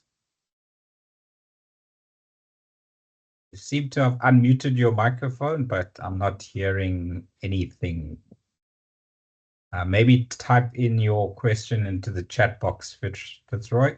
Nothing's coming through audio-wise. Abhishek, your hand is up again. Please unmute your microphone. The floor is yours. One of the cases I would like to discuss, a bowler running out the non-striker during the while delivering the ball. Like one of the cases in IPL, if you've seen Ravichandran Ashwin run out Joss Butler. If you all have seen that, very recent, 3 seasons back. Generally, if a bowler is running, having a smooth run up and bowling, releasing the ball, but in case of Harchandra Ashwin, he tends to pause while delivering, just before he delivers the ball. So should the batsman be given benefit of doubt in this case? Because a normal bowler would release the point at which Ashwin takes a pause. He has a different Abhishek, I've seen that video, and you're quite right. It looked like Ashwin actually waited for Joss Butler to leave his crease before he effected the run out. The law was previously in unfair play, law 41.16, as the animation video alluded to.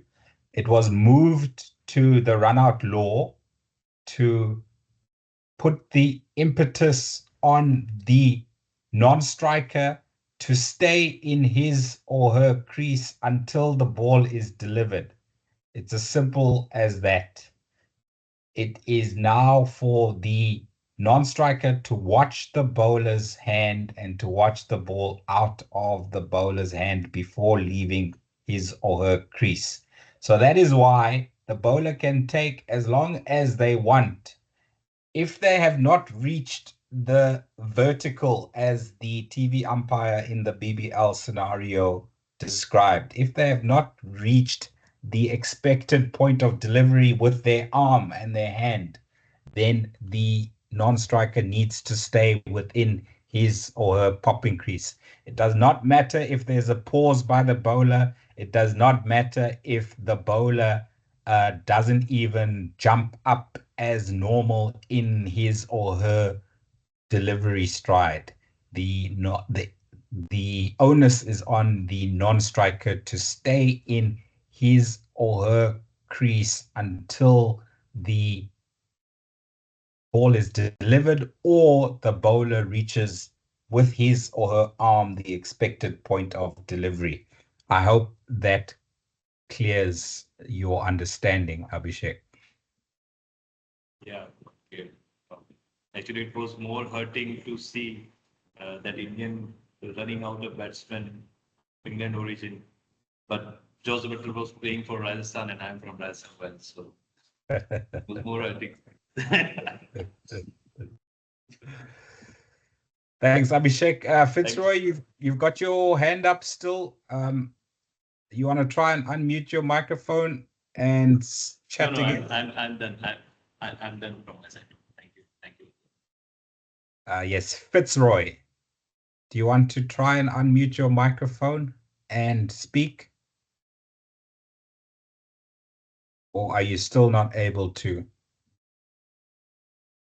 Okay, Fitzroy, there is no audio coming through from you once again. Please do type into the chat box your question. Azam Mahmood, your hand is up. Please unmute your microphone. The floor is yours. Hello? Yes, go ahead, Azza. Yeah, Tom, how are you? Good, thanks. How are you, sir? Abdullah's Steenkamp is also with you. I am very delightful to you that seeing your outstanding lectures throughout. Today is the 6 lectures, but these are very informative. But my question is that I am also almost 39 years old, and I have not got opportunity like this kind of learning online courses. But unfortunately, you have provided all the world for the online classes. But do you have recommended me which course which I have to learn or take classes is best with coaching or creator courses is best for me, because in Pakistan there is no such kind of courses are conducted here in Pakistan. But international team came, and in the few months in the same month England is came here in Pakistan, and today is the first day of first test in the Multan. But your team is also playing very well. South Africa in the past you have produced very great player that late Hansi Cronje, Fanny de Villiers, Alan Donald, and Gary Christian, Andrew Hudson. All the are very name and fame players of South Africa. But unfortunately, you are not win the big context till now. It is your fate and is your country fate, and you are the also participate in the big event. And which course you recommend to me according to my age, because I am very fond of cricket, and I am watching the cricket ball by ball, and since my childhood. Yeah. Azza, do you want a coaching course or do you want more umpiring courses? Yeah, because you have tell me in after the first class that your age is almost over, because you have almost 40, but you have to spend a lot of time because in the field.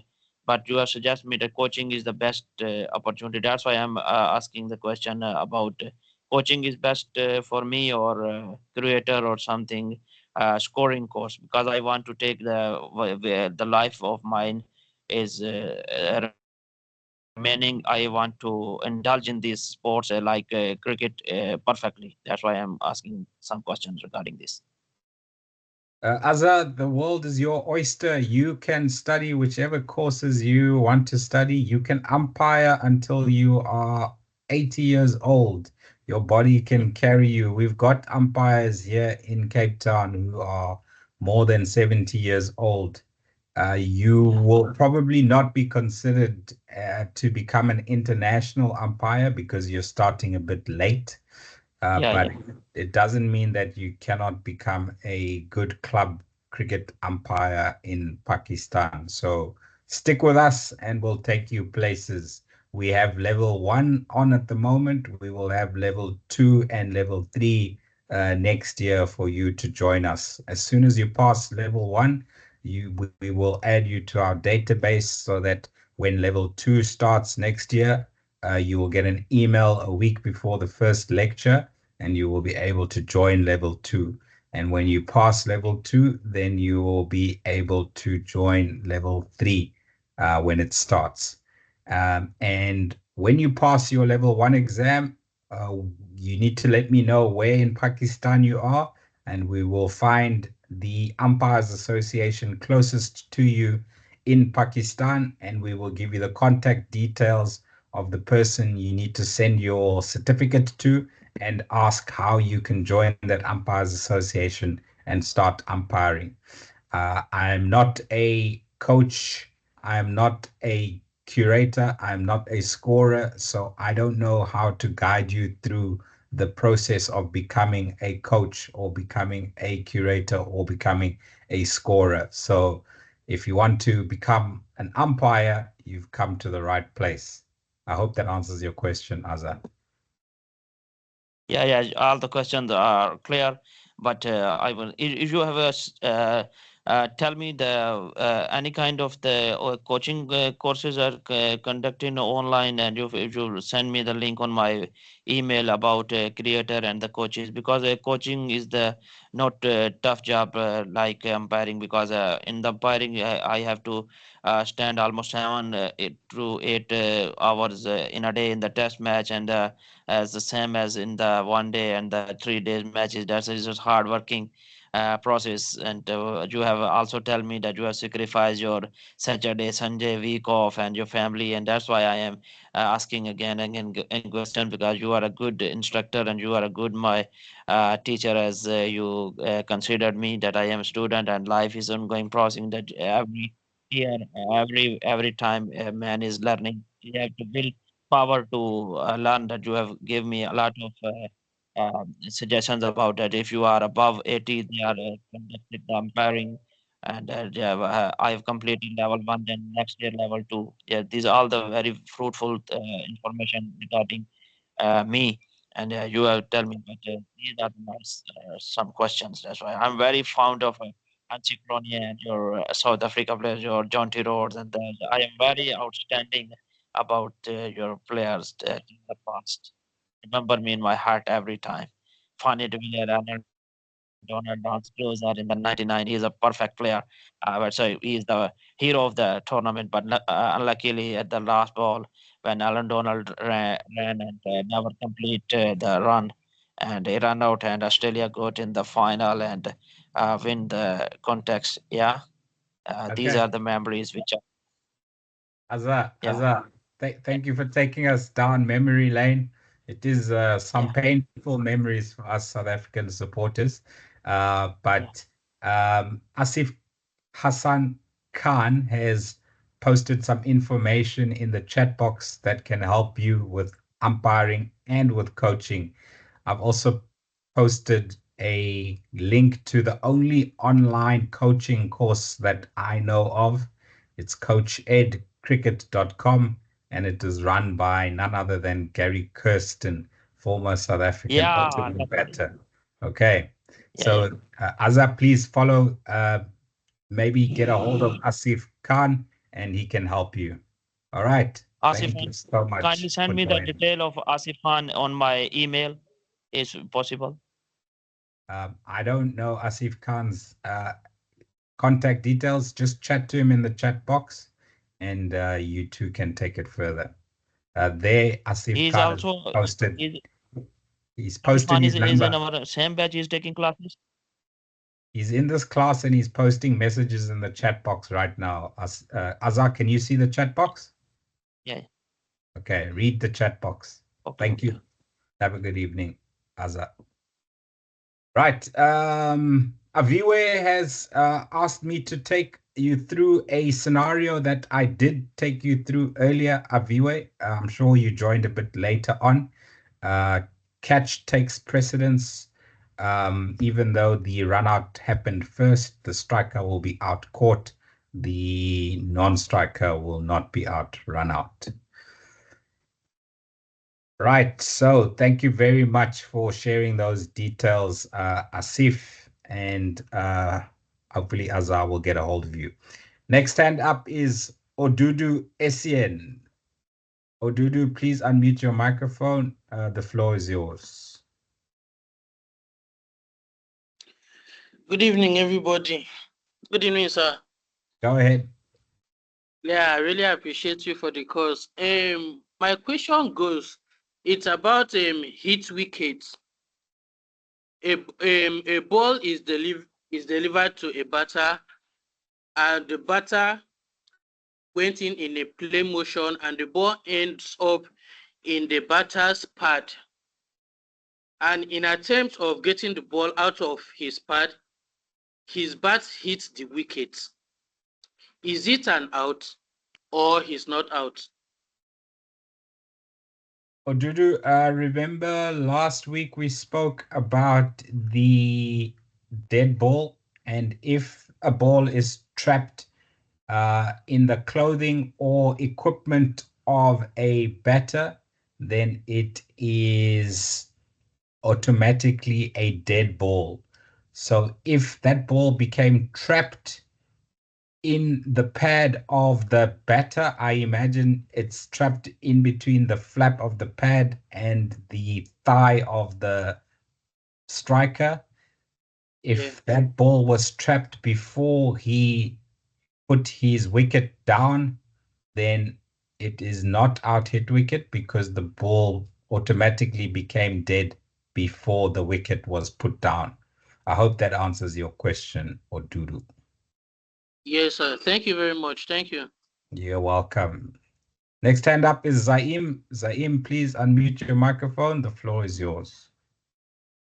Hi. Thank you so much. It's amazing. Your program is going very amazing. It's very informative. My question is about the umpiring courses mentioned on the ICC website. There are umpiring levels. I just wanted to ask what or at which phase we should go for those certificates or courses mentioned on the ICC website, and how you can compare it with level 1 to level 3 umpiring courses within the boards and those one which are mentioned on the ICC website. So Zaim, currently online on the ICC EDAP, which is the education app that they use for all their courses, you have the foundation phase that's available for umpires, and you also have the level 1 course that's available for umpiring. The foundation phase is 100% online, so you can study the material in your own time and you can write the exam online in your own time. Once you pass that exam, then you get a certificate. It is a really basic course, and the introduction tells you that it is aimed at parents and teachers who are wanting to know about the game so that they can understand the game that their children are playing. So it's not a detailed course by any stretch of the imagination. It is an introduction to the laws of cricket, not specifically umpiring, to be fair. The level 1 umpiring course is a 2-part course. The first component is online. You need to read through the content in your own time, and then when you are ready, you can do the online exam. You need to get 100% for that online exam, and then you need to wait for a level 1 umpiring practical course to be delivered in your country for the second part of the ICC level 1 umpiring course, which is the practical component.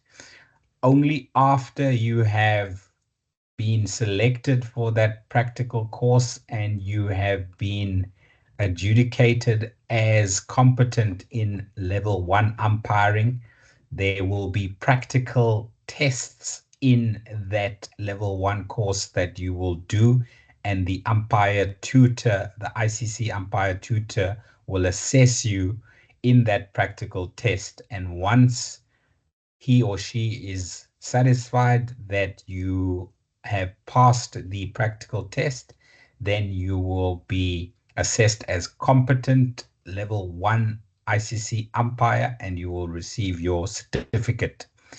Now, when that practical course will be available in your country is dependent on how many umpire tutors are in your country.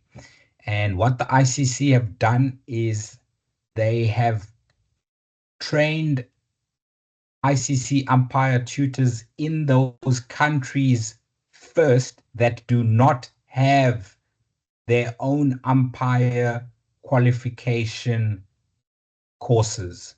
So Cricket South Africa has got umpire level 1, 2, and 3 qualifications.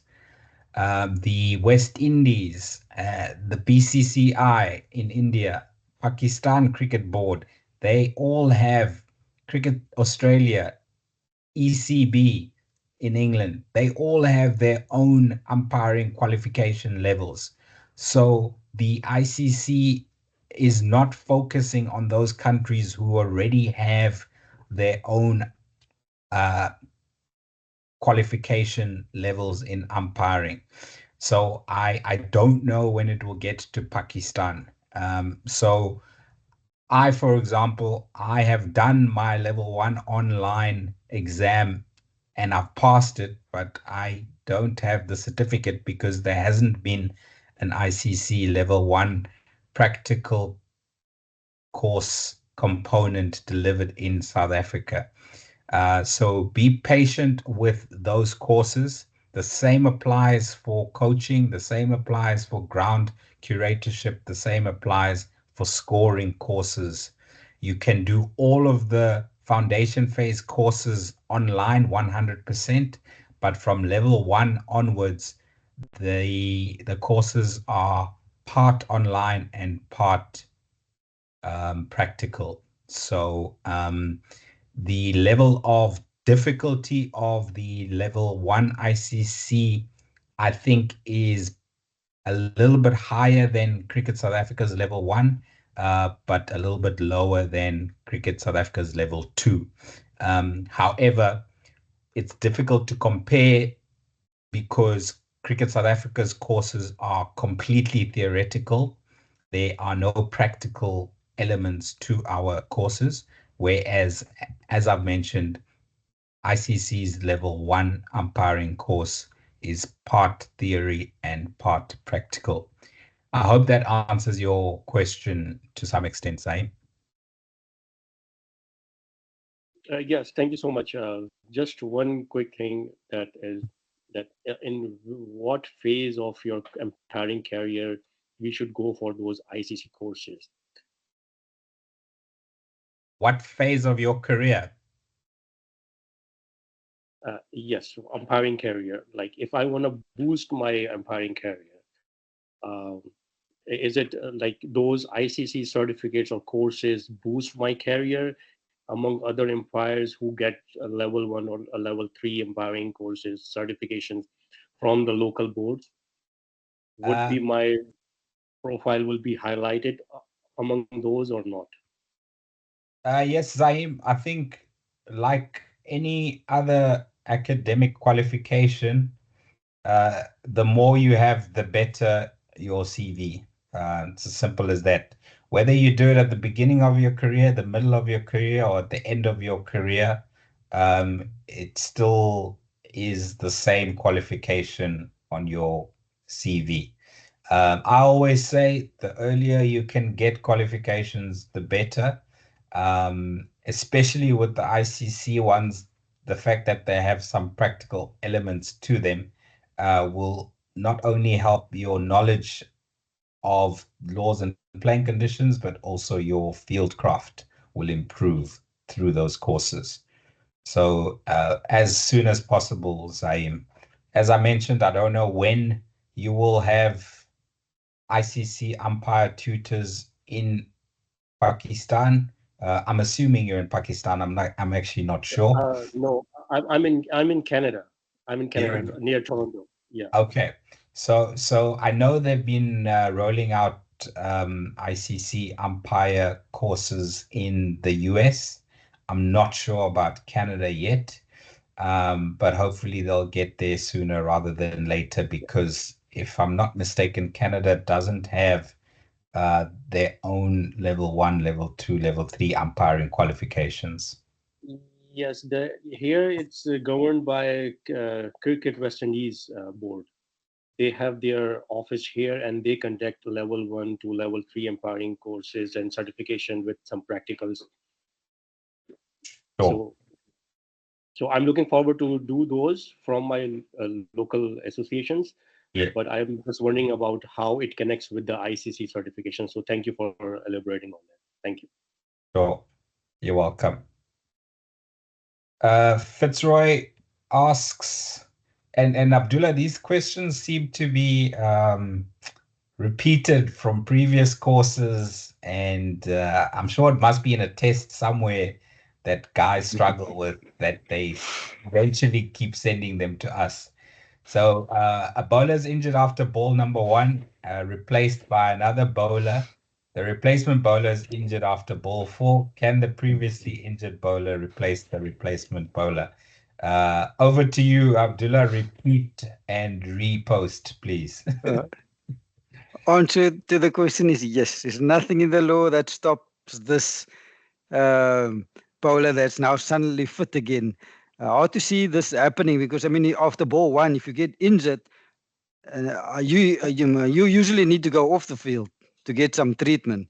I don't see a bowler getting injured and saying, "Okay, I'm not bowling anymore, but I'm going to feel there at mid-off, and someone else needs to complete the over." So practically, I don't see this happening, because a bowler usually needs to go off, get treatment, and then come back. But to answer the question, absolutely no problem for this injured bowler that's suddenly fit 3 balls later to replace the bowler that replaced him that's now injured. So yes, Tom, he or she can bowl again, the 4th ball of the over. Thanks, Tula. Next question in the chat box is from Ali Ahmed Gul. Should we worry much about the exams? If we analyze and study the rules hard, will it be a bit easy for us? Ali has some other exams on the way at the same time. So Ali, we do actually make it very easy for you. Next week, Monday, will be our last lecture. It will be a revision lecture. Abdullah will go through only the slides in the presentation that are examined in Cricket South Africa's level 1 online exam. So instead of having to study all 300 slides from law 1 to law 40, you will only need to study about 60 slides, I think Abdullah's revision slides are. So that is already saving you time and helping you focus on the correct exam material to study.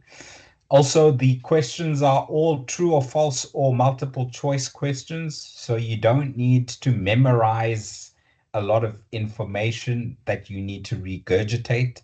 You simply need to have a general understanding of certain principles. And we will also give you some clues as to how to answer those questions in the revision lecture next week. When Abdullah's completed delivering his revision lecture with the revision slides, I will go through a click-by-click demonstration of how to log in, register, confirm your account, and then start the exam.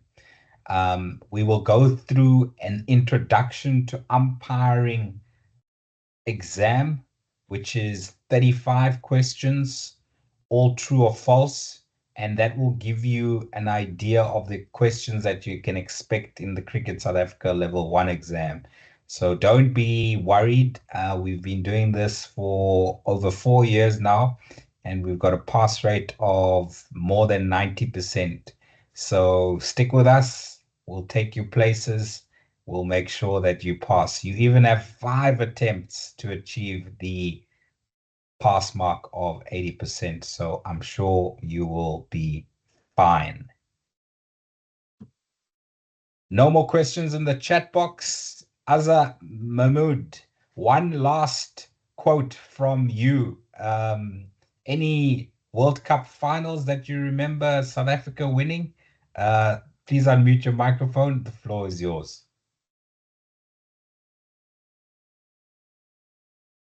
Azza, I assume that is maybe an old hand. Okay, yes, you are here.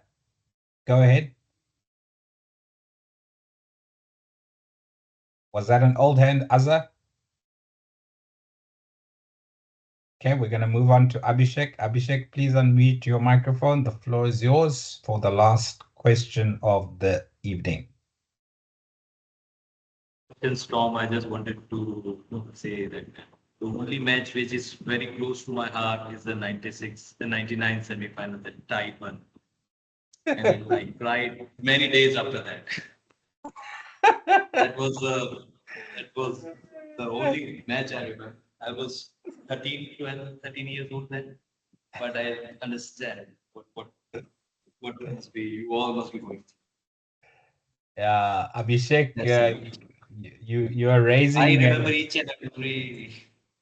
You're raising demons out of Abdullah's closet now, and I think on that sad note, we shall say thank you all for joining us and being interactive this evening. We will join you once again for one last time next week, Monday, same time, same place, same meeting link, where we will go through the revision lecture and a click-by-click demonstration of the exam. Have a great week further. Thank you very much. All the best. Good night.